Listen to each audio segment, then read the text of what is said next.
सदगुरु सुखराम जी महाराज की 98 वाणी है। हर जस पदराग गोड़ी एक चल रहा है। सदगुरु सुखराम जी महाराज हर जस पदराग गोड़ी एक के माध्यम से अपने मन को संबोधित कर रहे हैं कि ये मन समझ गया तो आत्मा का कल्याण होने में फिर ये बाधक नहीं रहेगा। एक ही तत्व बाधक है, जिसको श्रेण बनाना है, जिसको हितैषी बनाना है, जिसको अपने में मिलाना है, अपने संग करना है। आत्मा तो परमात्मा को प्राप्त करना चाहती है, पर मन के वशीभूत होकर, मन के साथ लगकर ये शरीर के सुखों में, इंद्रियों के सुखों में, संसार के सुखों में, तीन लोकों से ही आसक्ति में रच जाती है, बस जाती है। तो तीन लोकों से परे चौथे लोक की बात इसको सूझती ही नहीं है। तो सदगुरुदेव मन के माध्यम से विवेक जागृत कर रहे हैं कि इस मन को आज सुनहरा ऐसा नर्तन मिला है, जिसके माध्यम से ये ऐसा जंक्शन मिला है, जिसके माध्यम से चाहे जहां की मंजिल की प्राप्ति कर सकता है। मीन खादे ही अमोलक हीरो, ऐसो अवर न कोई। इन सुशेष महेश्वर देवा, यासु भगवत होई। इनमें उलट आदगर पहुँचे, या में केवल होई। इन सुदेव सकल तन सारा, इन सम अवरन कोई। कल की सत्संग चर्चा में अपन यहाँ चर्चा कर रहे थे इस साख पर कि इनमें उलट आदगर पहुंचे, या में केवल होई। इन सुदेव सकल तन सारा, इन सम अवरन कोई। ये ऐसा जंक्शन है कि इससे ये आत्मा जहां से आई है वापस वहां की जा सकती है, उसी मंजिल की प्राप्ति कर सकती है। परंतु जहां से आने की रीत पहले भी आई है, तो फिर से क्यों नहीं आ जाएगी। तो वहां तक भी अपने मंजिल को प्राप्त कर लिया है, तो भी इस आत्मा का आवागमन मिटने वाला नहीं है। संसार के अंदर अनेक प्रकार के कर्म करनी है, उपाय या भक्ति जो सदगुरुदेव ने ऊपर की शाखों में वर्णन किया है कि आप ये करके मनुष्य देह के माध्यम से ये करके इस पद की प्राप्ति कर सकते हो, स्वर्ग की प्राप्ति कर सकते हो, वैकुंठ की प्राप्ति कर सकते हो, ब्रह्मलोक की प्राप्ति कर सकते हो, शिवलोक की प्राप्ति कर सकते हो। सृष्टिकर्ता अब आ रहे, सृष्टिकर्ता परमात्मा के पद तक की भी प्राप्ति कर सकते हो, परंतु वहां तक भी आवागमन मिटने वाला नहीं, क्योंकि हद को छाड़ गयो बेहद में, तो रीतो फिर आयो। हद कौन सा है? ये तीन लोकों की हद है, स्वर्गलोक, मृत्युलोक, पाताल लोक। और इसको छोड़कर इससे ऊपर उठकर कहां तक भी यदि पहुंच गया, बेहद में भी पहुंच गया, सृष्टिकर्ता परमात्मा पद तक भी पहुंच गया, पारब्रह्म के कर्ता पद तक के भी यदि इस आत्मा ने पहुंच कर ली, तो भी गया तो कैसे? रीता का रीता ही, खाली का खाली हाथ ही।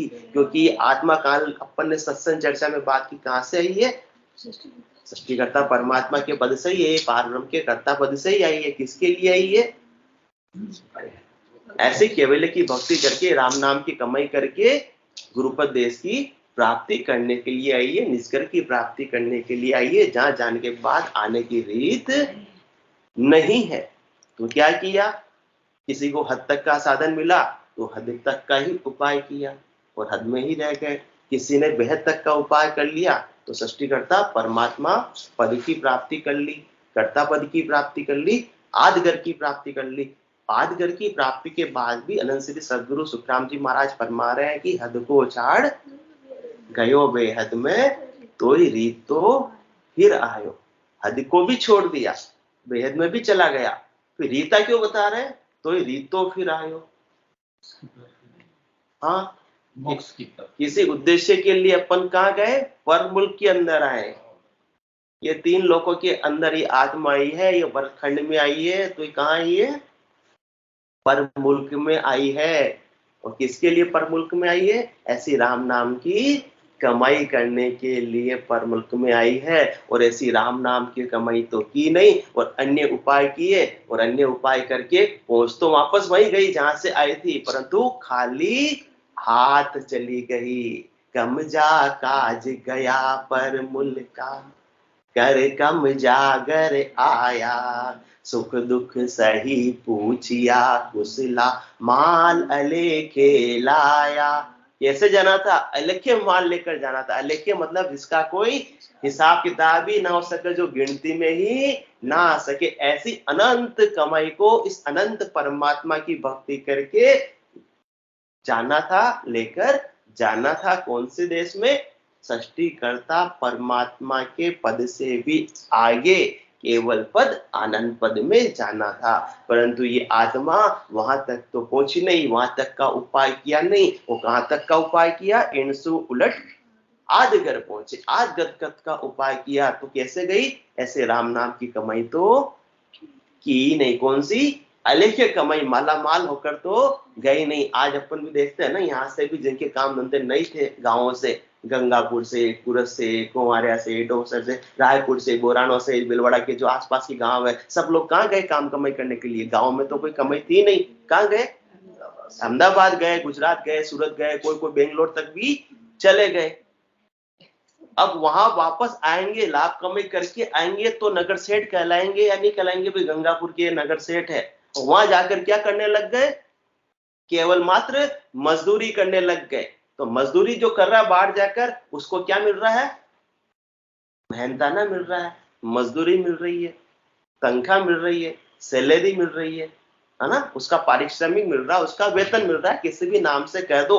परंतु स्वयं का जब तक धंधा नहीं है, स्वयं की अलेख्य कमाई नहीं है, तब तक वो भले ही वापस गुजरात से यहाँ गांव में भी आ जावे, नगर सेठ कहलाने वाला नहीं है। नगर सेठ तो कब कहलाएगा? जब ऐसी मालामाल अमोलक असीमित कमाई करके वापस अपने घर को आएगा तब। तो मजदूरी मिल जाएगी अन्य साधन से। कहने का मतलब सदगुरुदेव समझा रहे हैं कि आप अन्य साधन करोगे, कोई स्वर्ग तक का उपाय कर रहा है तो उसको उसका हिसाब से वेतन मिल गया, पारिश्रमिक मिल गया। कोई बैकुंठ तक का उपाय कर रहा है, उसके हिसाब से उसको वेतन मिल गया, पारिश्रमिक मिल गया, मजदूरी मिल गई। कोई ब्रह्मलोक तक का उपाय कर रहा है, कोई कैलाशपुरी तक का उपाय कर रहा है, कोई शक्ति के लोक तक की उपाय कर रहा है, और उससे भी ऊपर कोई सृष्टिकर्ता परमात्मा पद तक का उपाय कर रहा है। इसमें भी क्या मिलेगी? मिलेगी तनख्वाह, बस हायर ग्रेड की सैलरी मिल जाएगी, थोड़ी ज्यादा तनख्वाह प्राप्त हो जाएगी। परंतु ऐसी अलेख्य कमाई तो होने वाली नहीं है। कलाएगा तो कौन? मजदूर का मजदूरी है। जैसो सुनो सानिया जुग में, जैसा सब तत्व यानी करनी करे, रात दिन काटी से करसा समझानी। किसके समान है? करनी तो रात और दिन की, अन्य उपाय में एक केवल की भक्ति को, इनमें उलट आदगर पहुंचे या में केवल होई। एक केवल की भक्ति के अलावा अन्य सारे जितने भी साधन हैं, उसके अंदर मेहनत तो सब खूब करते हैं, बहुत ज्यादा करते हैं, शरीर को कष्ट देते हैं, इंद्रियों का दमन करते हैं, कोई भूखे रहते हैं, कोई उपवास रहते हैं। कल भी अपन ने त्याग की बात थी, त्याग कर देते, कोई वस्त्रों का त्याग कर दिया, कोई घर का त्याग कर दिया, कोई धन का त्याग कर दिया, किसी ने भोजन का त्याग कर दिया, भाई ये नहीं खाना, ये खाना, केवल फलाहार पर रहना, केवल दूधाहार पर रहना, केवल पानी पीना इतना दिनों तक। तो इससे क्या होगा? करनी करे रात दिन काठी से करसा समझानी। किसके समान है? किसान के समान है। दिन रात खेत में मजदूरी करता है, बारिश में भी भीगता है, गर्मी भी सहता है, पसीने भी बहाता है, ठंड भी सहता है, उसके बाद में साल भर में उसको कितना मिल जाता है? बहुत अधिक मिल पाता नहीं है। और जो राजा होता है, वो राजा की तो बैठे बैठे ही, राजा को कौन सी ऐसी मेहनत मजदूरी करनी, उसके तो बैठे बैठे ही सारा कार्य हो रहा है, उसके टैक्स आ रहा है, कर आ रहा है, लगान आ रहा है, उससे उसका राज ऑटोमेटिक चल रहा है। तो यहां तक का पराक्रम कहां तक है? सृष्टिकर्ता परमात्मा पद तक। केवल पद से पहले पहले जो कर्ता पद है, वहां तक तो मजदूरी ही मिलने वाली है। ऐसे अलेख्य कमाई, अमोलक कमाई, बिना हिसाब किताब की कमाई, असीमित कमाई इस आत्मा के नहीं हो सकती है। और सदगुरुदेव फरमा रहे हैं, मन को समझा रहे, तुझे नौकरी बन के रहना है या मालिक भी बनना है? तुझे लिमिटेड कमाई तक ही सीमित रहना है या असीमित कमाई का जरिया बनना है? ये थोड़ा विचार करो। ये नर्तन आज आपको मन प्राप्त हुआ है, तुम स्वतंत्र हो। तुम चाहे तो नौकरी करके पूरे नर्तन को ऐसे ही खोकर चले जाओ, और चाहे तो अलेख्य कमाई कर कर केवल पद आनंद पद की प्राप्ति कर लो। मेहनत किसमें ज्यादा है? मजदूरी में मेहनत ज्यादा है। और लाभ किसमें ज्यादा है? केवल की भक्ति में लाभ ज्यादा है, जिसमें मजदूरी बिल्कुल न के बराबर है, क्योंकि उसमें अपनी करने का कोई काम ही नहीं है, अपने बल का कोई काम ही नहीं है। पहले शब्द जागृत होता है, किसकी मेहर से जागृत होता है? सदगुरु की मेहर से निज नाम की जागृति होती है। तो उसमें अपनी क्या करनी काम आई? अपना क्या बल काम आया? कुछ भी काम नहीं आया।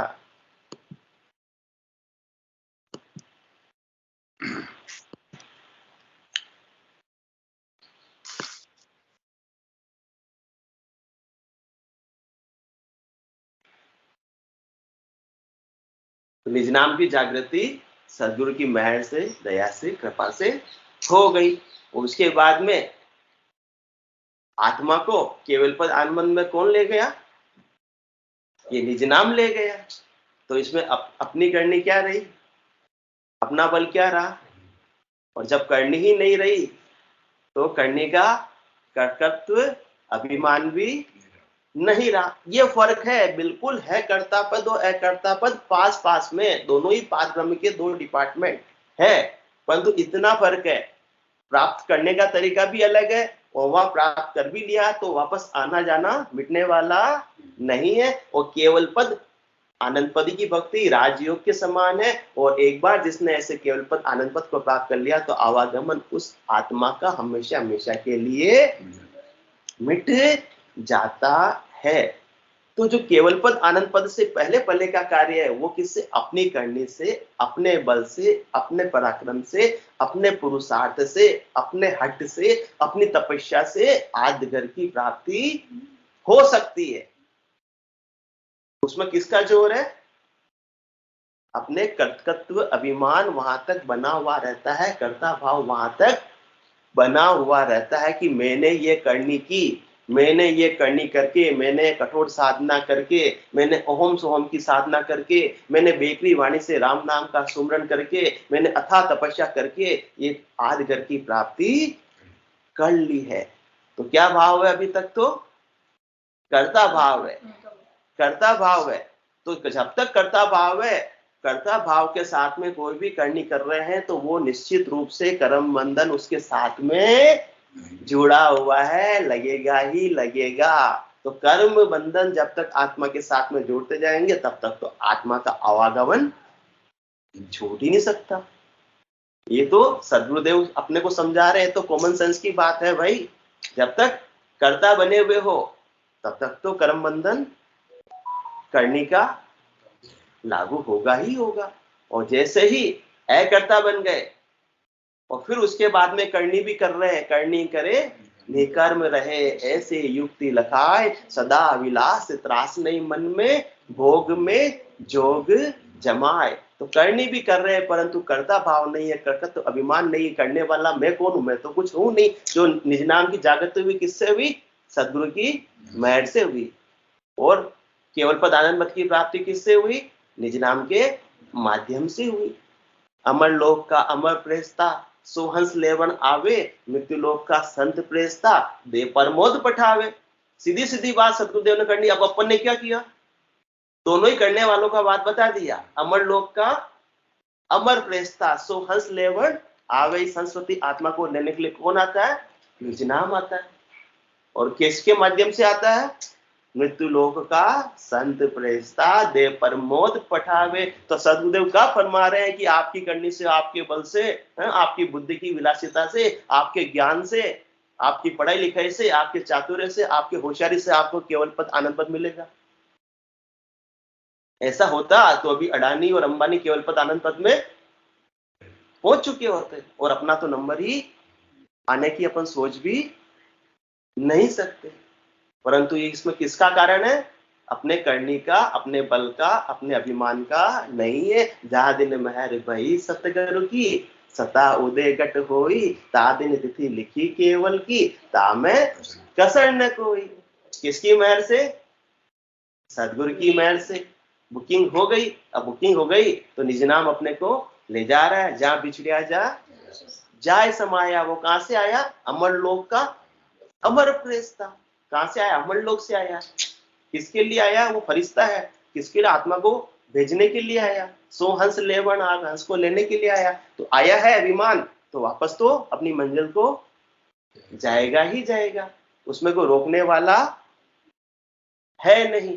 और बाकी अन्य योग से सृष्टिकर्ता परमात्मा तक की अपन बात कर रहे हैं, उसमें अपनी करनी का, उसमें निज नाम की जागृति नहीं होती है। उसमें तो अपनी करनी से, अपने हट से, अपने बल से सृष्टिकर्ता परमात्मा पद तक की प्राप्ति की जाती है। तो और जो सब फिर आवे, 10वें द्वार लग जाई, से हं सकल आप बल चढ़ है, ताते अटके भाई। जहां अपनी करनी है, जहां अपना कर्तृत्व अभिमान है, जहां कर्ता भाव है, कर्तापना है, तो वहां तो फिर अहंकार आएगा ही आएगा। कुछ किया है तो अहंकार आएगा, कुछ किया ही नहीं तो क्या अहंकार आएगा? आएगा क्या? कुछ किया ही नहीं, किसी लायक नहीं अपन करने, तो किस बात का अहंकार आएगा? और नहीं, मैं सब कुछ कर सकता हूं, तो फिर अहंकार है या नहीं? मैंने ये प्राप्त किया है, तो अहंकार के साथ में तो 10वें द्वार को पार करके केवल पद आनंद पद में पहुंचना संभव ही नहीं है। क्योंकि अहंकार तो नन्हा होता है या मोटा होता है? मोटा होता है। और 10वें द्वार में जाने का रास्ता बिल्कुल बारीक होता है। एकदम जीना बनकर ही ये आत्मा जा सकती है, गरीब बनकर ही जा सकती है। इसलिए गरीब निवाज बिड़द है वाको, धिंग निवाज न होई। जो अहंकार के साथ में मोटा बन जाता है, तो वो केवल पद आनंद पद को प्राप्त नहीं कर सकता। वो किसकी प्राप्ति कर सकता है? ऋण में उलट आदगर पहुंचे, यहां तक की प्राप्ति कर सकता है। क्योंकि यहां तक पहुंचने में बल का ही काम है, बल से ही यहाँ पर पहुंच सकते हैं। तो जब तक कर्ता भाव बना हुआ है, तो कर्म बंधन का भी कारण है। तो और जोग सब फिर आवे, 10वें द्वार लग जाए। कहां तक पहुंच गए? है बिल्कुल पास में, बिल्कुल बॉर्डर है। वो तो कर्ता पद की, अकर्ता पद की बिल्कुल बॉर्डर है, परंतु वहां तक ही जा सकते, उससे आगे नहीं जा सकते। उससे बाकी केवल पद तो क्या, पार ब्रह्म लंग पहुंचो चावे, वो ऐसो पद वही, बस पार ब्रह्म को लांगना, कर्ता पद को लांग कर ही केवल पद आनंद पद में पहुंच सकते हैं, जहां जाने के बाद आने की रीत नहीं है। और यहां आपने तो क्या काम किया? आदिगर की प्राप्ति के लिए अपने बल का उपयोग किया, अपनी करने का उपयोग किया। यहां बेकरनी की वस्तु प्राप्ति नहीं हुई। बेकरनी की वस्तु कौन? ऐसी कुदरत कला, ऐसा नयनचर, ऐसा निज नाम, ऐसा केवल ज्ञान प्राप्ति नहीं हुआ। तो और जोग सब फिर आवे पहुंच। कल अपन ने बात की थी सांप सीढ़ी के खेल की। कहां से आए?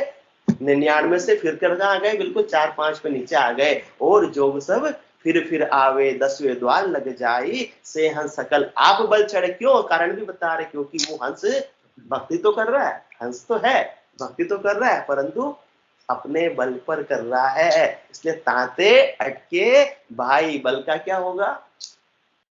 बल का क्या होगा? अभिमान होगा ही ना होगा, अहंकार होगा ना होगा, कर्ता भाव है। तो मूल क्या कारण है? सृष्टिकर्ता परमात्मा से आगे नहीं जाने का। जब तक 4 चीज अपने साथ में रहेगी, जब तक अपना कर्ता भाव रहेगा, तो कर्ता भाव की वजह से अधिकार भाव रहता है कि ये सब मैं करने वाला हूं और ये मेरी वजह से है, इसलिए मेरा है। अधिकार भाव है। और अधिकार भाव की वजह से क्या आ रहा है? अहंकार भाव भी बना हुआ रहेगा। जब तक कर्ता भाव है, तब तक क्या रहेगा? अहंकार भाव भी रहेगा।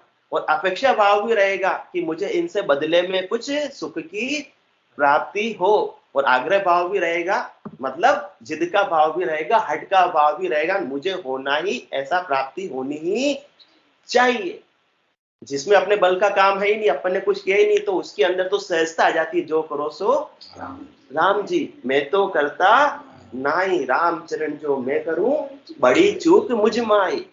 केवल्य की भक्ति में अपनी करने का कोई काम ही नहीं है। जो भी है, दो का मैं तो है, दो की मेहर है। बार बार अपन वही बात कर रहे हैं, क्योंकि सदगुरु की, जिनके माध्यम से निज नाम की जागृति हुई, और एक निज नाम की जिसके माध्यम से आत्मा ने केवल पद आनंद पद की प्राप्ति की। उसमें और किसी तीसरे का, मतलब स्वयं का बल काम आता नहीं, स्वयं की करनी काम आती नहीं, स्वयं की शरीर की अभी क्षणिक अवस्था काम आती नहीं कि अपन धनवान है तो केवल पद आनंद पद को जल्दी से जल्दी प्राप्त कर लेंगे। हाँ, धनवान है तो किसी मंदिर में जाकर वीआईपी दर्शन तो आप कर सकते हो, पर घट के भीतर के दर्शन तो केवल्य की भक्ति के द्वारा ही हो सकते हैं। ये वीआईपी दर्शन के अधिकार तो केवल जिन पर सदगुरु की मेहर हुई है उनको ही प्राप्त हो सकते हैं। ऐसो समियो सदा ही हमारे, आठ पौर क्या साँझ सवेरे। तो ये केवल की भक्ति और ये आदगर की भक्ति बिल्कुल है, बिल्कुल नजदीक, परंतु है बहुत फर्क बड़ा। केवल की भक्ति में पांचों ज्ञान गेब का पावे, इसमें ऑटोमेटिक वेद सहित ज्ञान घट आवे, प्रेम भाव नैचो मन पावे, मोक्ष मिलन की यही उपाय, दूजी नहीं सृष्टि में भाई। और कोई सृष्टि के अंदर ऐसा कोई उपाय नहीं है केवल की भक्ति के अलावा परम मोक्ष की, परम विश्राम की प्राप्ति करने का। और यह उनमें उलट आज अगर पहुंचे कर्ता पद तक की भक्ति में, कर्ता पद तक पहुंच जाएगी तो भी आप तो वापस से आ ही जाओगे। और अपन किस खेत की मूली है, मूली भी नहीं मामूली है। जो बड़े बड़े अवतार है, जो सृष्टिकर्ता परमात्मा के ऑर्डर से, सृष्टिकर्ता परमात्मा के पद से, सृष्टिकर्ता परमात्मा पार ब्रह्म की कलाएं लेकर आते हैं, वो भी परम मोक्ष को प्राप्त सदगुरु के ज्ञान के बिना, केवल की भक्ति के बिना कर नहीं सकते। वो कहां से आए हैं? किसी निमित्त की वजह से आए। निमित्त अवतार वापस कहां चले जाते हैं? पार ब्रह्म से आए हैं और पार ब्रह्म में ही चले जाते हैं। और वो अपन रोज बात करें वहां से आने की रीत है। जब जब भी धर्म की हानि होती है, अधर्म का बोलबाला होता है, तो धर्म की स्थापना करने के लिए, अधर्म का नाश करने के लिए ऐसे निमित्त अवतार कहां से आते हैं? गुरुपद देश से नहीं आते, ससुरूप के देश से नहीं आते। वो कहां से आते हैं? वो आदिगढ़ से आते हैं, वो पार ब्रह्म से आते हैं, वो कर्ता पद से आते हैं। सृष्टिकर्ता परमात्मा की होन काल की कलाएं लेकर आते हैं। जैसे दशरथ नंदन भगवान श्री राम 14 कला लेकर आए, भगवान श्री कृष्ण 16 कलाएं लेकर आए, परंतु जिस निमित्त के लिए आए उस निमित्त को पूरा किया और वापस चले गए। और 4 युगों की एक चौकड़ी होती है ना, सतयुग, त्रेता युग, द्वापर युग, कलयुग। ये क्या है? कल्लेपन बात की आत्मा क्या हो रही थी? बैठी बैठी क्या हो रही थी तोतला जी? बोर हो रही थी। तो ये खेल रच दिया। खेल की एक पूरी पारी चलती नहीं चलती, पहले बैटिंग तुम्हारी फिर बैटिंग हमारी, दोनों की बैटिंग हो जाती, खेल खत्म और वापस से नई पारी की रचना, नई पारी चालू हो जाती है। इसी प्रकार से 4 युगों का एक पारी चलती है। तो ये जो अवतार सृष्टिकर्ता परमात्मा के पद से आते हैं, जो क्या एक बार आते हैं? ये बार बार आते हैं। और केवल्य की भक्ति करके जो आत्मा चौथे लोक में चली जाती है, वो फिर एक भी बार नहीं आते। भले सृष्टि की कितनी बार रचना हो जाओ, सृष्टि महाप्रलय में चली जाओ, तो भी वहां बैठी आत्मा आनंद में अवस्थित रहती है। उसको वो घर खाली नहीं करना पड़ता है। ये इतना फर्क है इनमें। उलट आज घर पहुंचे और यहाँ में केवल होई 24 तीर्थंकर ने ऐसे केवल की भक्ति करके केवल पद आनंद पद को प्राप्त किया।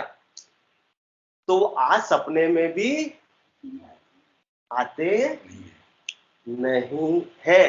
तो ये पहचान सदगुरुदेव बता रहे हैं। बाकी बहुत जीना फर्क है, ऐसे तो बहुत मामूली फर्क है, परंतु फर्क बहुत वैसे मोटा है।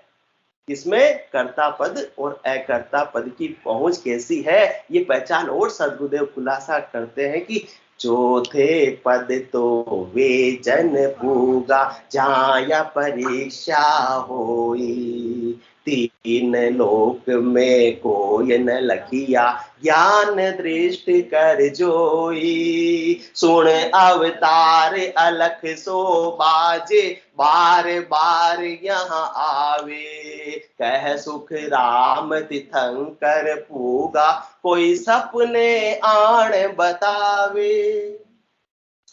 कहां से आ रहे हैं वो? सृष्टिकर्ता परमात्मा के पद से कलाएं लेकर। कौन? निमित्त अवतार। किसी न किसी उद्देश्य की प्राप्ति हुई, वापस चले गए। वापस से फिर अधर्म के नाश करने के लिए और धर्म की स्थापना के लिए फिर से आ जाते हैं। चौथे पद तो वे जन पूगा, जहां या परीक्षा हो, इनकी परीक्षा बता रहे, पहचान बता रहे, ऐलान बता रहे, सेनानी बता रहे। कि तीन लोक में कोई न लखिया। फिर वो तीन लोकों में नजर भी नहीं आते, ऐसे गायब हो जाते हैं कि बस अब तो सदा सदा के लिए आनंद में अवस्थित। अब तुम्हारे टीम टाम से, जाम जमेले से अब हमको कोई मतलब नहीं है। तीन लोक में कोई न लखिया, फिर वो किसी को भी नजर आते नहीं। और ऐसे तो नजर आना दूर की बात है, सपने में भी किसी को नजर आते नहीं। तीन लोक में कोई न लखिया, ज्ञान दृष्टि कर जोई। जिन्होंने ऐसे केवल की भक्ति करके केवल पद आनंद पद को प्राप्त कर लिया, वो वापस से तीन लोकों में नजर आते नहीं। मतलब तीन लोकों में आने का उनका कोई कारण रहा नहीं।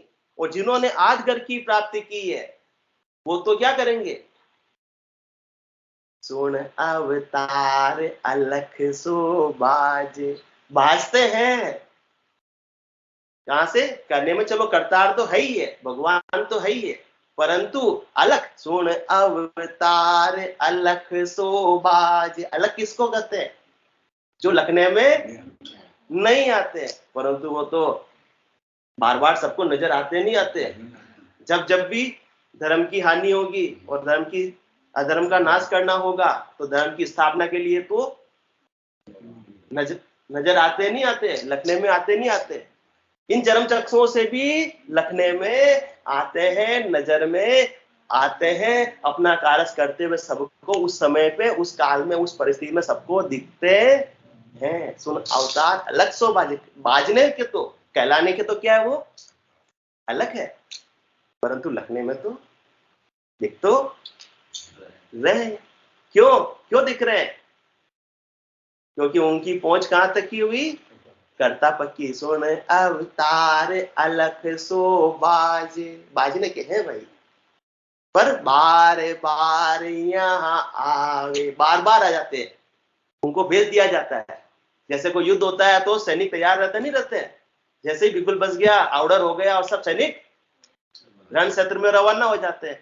फायर ब्रिगेड भी तो नगर परिषद में पड़ी हुई रहती है, और जैसे ही कोई सूचना आई और ये दौड़ लगाई। सुन अवतार अलख सो बाजे, बार बार यहाँ आवे। और जो केवल पद आनंद पद में पहुंच गई आत्मा, उनको कोई लेना देना नहीं है। चाहे सृष्टि की कितनी बार रचना हो जाओ, चाहे सृष्टि महाप्रलय में चलो जाओ, आंधी आ जाओ, तूफान आ जाओ, उनको कोई लेना देना नहीं है। वो उनका परमानेंट कार्य है। इतना फर्क है, सदगुरुदेव समझा रहे हैं। मेहनत तो दोनों में ही कर रहे हो आप। हालांकि राजयोग की भक्ति में तो कठोर करने का काम ही नहीं है, इंद्रियों के दमन की बात ही नहीं है, किसी बाहर से त्याग की आवश्यकता ही नहीं है। तो और जोग सब फिर आवे, 10वें द्वार लग जाए, से सकल आप बल चढ़े, ताते अटके भाई। और ये और सुन अवतार अलग सो बाजे, बार बार यहाँ आवे। कह सुखराम तीर्थंकर पूगा, कोई सपने आन बतावे। जो 24 तीर्थंकर पहुंच गए, कौन? 8 बजो जन ऋषभ देव, अंत बजो महावीर। 8 पोर सिमरन किया, धरचित ध्यान सधीर। धरचित ध्यान सधीर, इकंतर आसन किया। छाड़ दिया सब भरम, जगसु चारज लिया। केवल बज केवल हुआ, चुगे हंसता हीर। 8 बजो जन ऋषभ देव, अंत बजो महावीर। तो 24 तीर्थंकर पहुंच गए। इसी प्रकार से जो अनेक केवली भगवंत पहुंच गए, अब वो सपने में भी आ सकते नहीं है। 3 लोकों में अब उनका कोई काम लेना देना नहीं है। बोलो राम सतगुरु देव जी महाराज ने धन्य हो, धन्य हो। परम दयाल सतगुरु सुखराम जी महाराज ने धन्य हो, धन्य हो। अनंत श्री सतगुरु सुखराम जी महाराज के ज्ञान सत्स्वरूप भगवान धन्य हो, धन्य हो। केवली भगवंता ने धन्य हो, धन्य हो। जीवा तारण जहाज ने धन्य हो, धन्य हो। मोक्ष के मालिका ने धन्य हो, धन्य हो। अनंत कोटि संतान ने धन्य हो, धन्य हो। राम सभा में राम राम राम राम राम राम।